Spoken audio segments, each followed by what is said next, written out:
Je suis dans la joie quand on me dit, allons dans la maison de l'Éternel. Je suis dans la joie quand on me dit, allons dans la maison de l'Éternel. Un jour dans ses pavés vaut mieux que 1000 ailleurs. Un jour dans ses pavés vaut mieux que 1000 ailleurs. Je suis dans la joie quand on me dit, allons dans la maison de l'Éternel. Je suis dans la joie quand on me dit, allons dans la maison de l'Éternel. Un jour dans ses pavés vaut mieux que 1000 ailleurs. Un jour dans ses pavés vaut mieux que 1000 ailleurs. Un jour dans ses pavés vaut mieux que 1000 ailleurs. Un jour dans ses pavés vaut mieux que 1000 ailleurs. Shalom, shalom, shalom, peuple de Dieu, shalom, bien-aimé, shalom, ma famille, shalom, à toi-même qui ne me connais pas. Je suis Maman Mireille, je suis la servante de l'Éternel. Je suis là ce matin pour encourager le peuple de Dieu, pour encourager celui qui est rétrogradé, c'est-à-dire qui a abandonné le Seigneur, et je suis là pour encourager celui-là qui n'a même pas encore commencé la marche avec le Seigneur. Sois béni ce matin.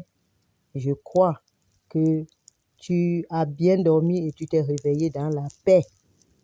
Que la paix du Seigneur t'accompagne en cette journée spéciale adoration.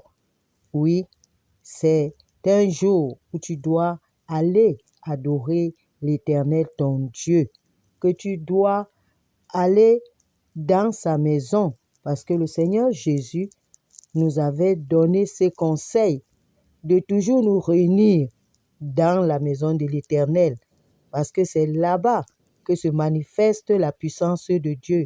C'est dans la maison de l'Éternel que tu vas découvrir tout à propos de toi, à propos de ta destinée, à propos de ce que Dieu attend de toi en tant que son envoyé sur terre. Oui, n'oublie pas que tu es un missionnaire, tu es en voyage, tu es de passage sur terre et qu'il va arriver le moment où tu dois retourner vers ton Père et tu devras lui rendre compte de comment est-ce que tu as géré ta vie, ce que tu as fait pour lui. Il va te le demander. Ce matin, je m'appuie sur le psaume 148, le verset 1 à 2.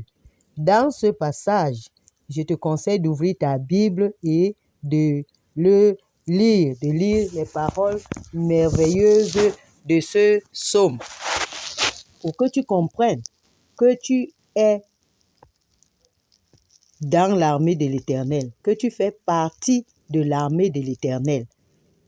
Dans ce psaume, le psalmiste appelle toutes les armées, toutes les composantes de l'armée de l'Éternel, les cieux, la terre, les animaux, les animaux, les monstres dans les fonds, dans les profondeurs marines.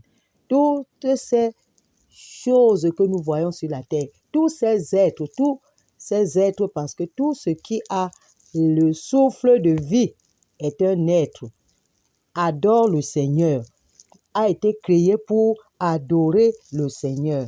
Oui, tu fais partie de cette armée qui doit adorer le Seigneur sur cette terre pendant que tu vis, pendant que tu es en santé, pendant même que tu es troublé, pendant que tu es dans la détresse. C'est notre première tâche que le Seigneur nous a confiée. Donc ce matin, je viens t'encourager. Je viens te rappeler que tu dois adorer le Seigneur. Voilà pourquoi tu vis. Voilà pourquoi tu existes. Si tu avais perdu ce repère, je te supplie, mon frère, ma soeur, toi qui m'écoutes, de revenir à ton premier amour, à ta première tâche. Et tu verras, le Seigneur sera fier de toi. Et les églises des cieux vont s'ouvrir pour toi. Voilà pourquoi ce matin, sois fortifié pendant que tu as écouté, que tu fais partie de l'armée de l'Éternel. Et je crois que cette parole, cette exhortation t'a béni et au travers de cela, aide-moi à partager cette exhortation parce qu'elle va aussi bénir quelqu'un à côté de toi. Elle va fortifier quelqu'un qui s'est éloigné du Seigneur à trouver le chemin. Voilà pourquoi je suis là ce matin. Sois béni, sois béni, sois béni. Que le Seigneur te fortifie. Amen.